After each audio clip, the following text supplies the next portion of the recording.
I am not the elected representative of all females in the world, but I'm going to put myself out there and say that most girls love to talk, me included.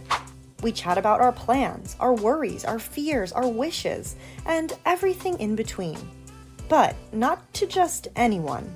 If a girl tells you about her personal life, there are 3 possible reasons why it happens, and different ways you can handle them. Each one tells you a little bit about her character and a whole lot about how she feels towards you. Let's check them out. Number 1, she needs a friend. At its base, deep communication is something that humans need for effective survival. That's right, your hour-long venting session with your best friend is actually important for your overall health. Psychologist Susan Pinker put it best when she said that face-to-face contact is like a vaccine. It releases neurotransmitters that regulate our response to stress and anxiety, making us more resilient in the long run.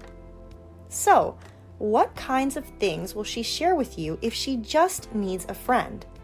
This will likely be something that is bothering her or stressing her out.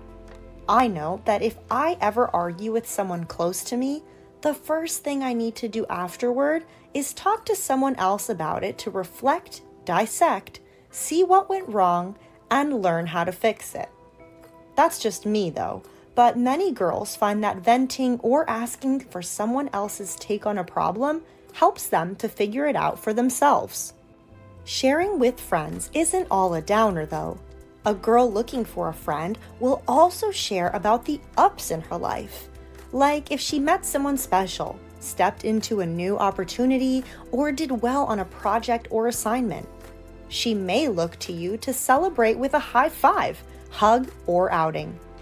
Sharing the ups and downs of life is true to friendship, but it also happens with a romantic interest, so it's important to outline how this behavior and conversation is different from that of a girl who's interested in you.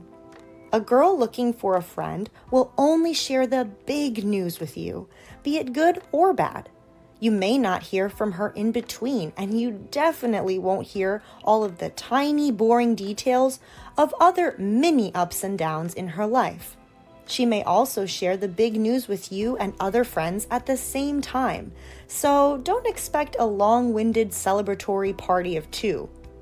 If you're okay being friends or want to develop a stronger connection, be sure to be the strong shoulder she can lean on. Or if you want to escape friendship and make it romantic, check out another video I have called How to Bust Out of the Friend Zone. Number 2, she's an oversharer. We all know an oversharer. This girl blabs about her life to just about everybody. She stops by the gas station to fill up the tank, and by the time she leaves, the gas station attendant knows that she spent over $150 on gas this month because she has to drive to ABC town every weekend to see so-and-so for these 3 reasons. What's the craziest thing someone has overshared with you? Let me know in the comments. As you probably know, no matter the time, place, or people, the oversharer will participate in conversation and leave nothing to the imagination.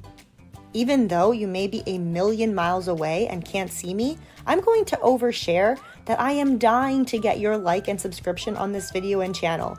Pretty please?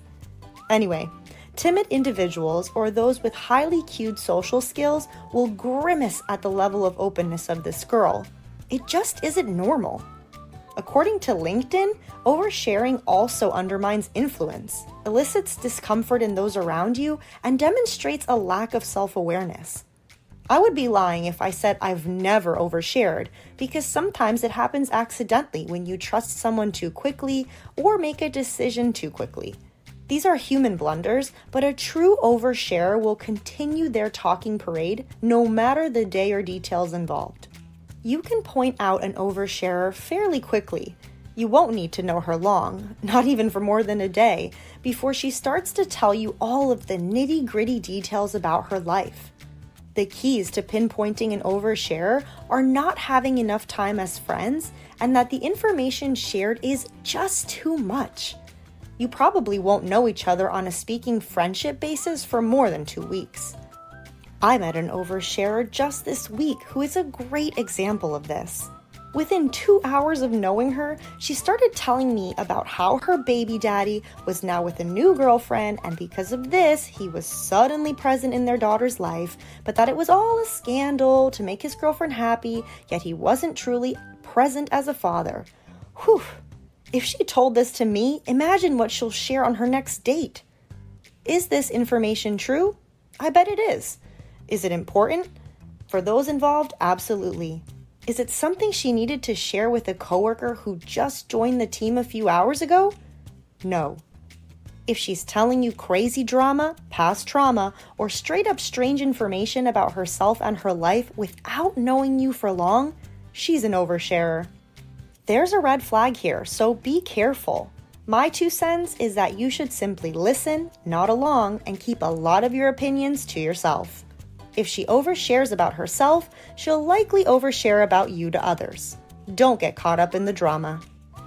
Number 3, she's into you. The third and last reason a girl may tell you about her personal life is that she's into you, crushing on you, feeling you, or any other variation of liking you. According to the national therapeutic company Talkspace, happy couples often discuss their hopes and dreams, fears and frustrations, spiritual topics, family issues, memories, and experiences.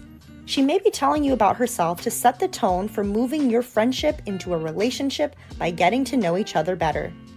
The difference between telling you about her life romantically and as a friend lies in the type of conversation and the setting. She's going to tell you all about her life, even the small and seemingly mundane details. This means she won't just text or call you when she gets a promotion.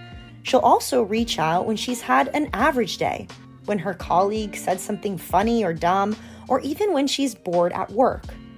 This blends into the talking stage of getting to know someone. When the conversation is amped up and spreads over hours or even days with a lot of not so useful information.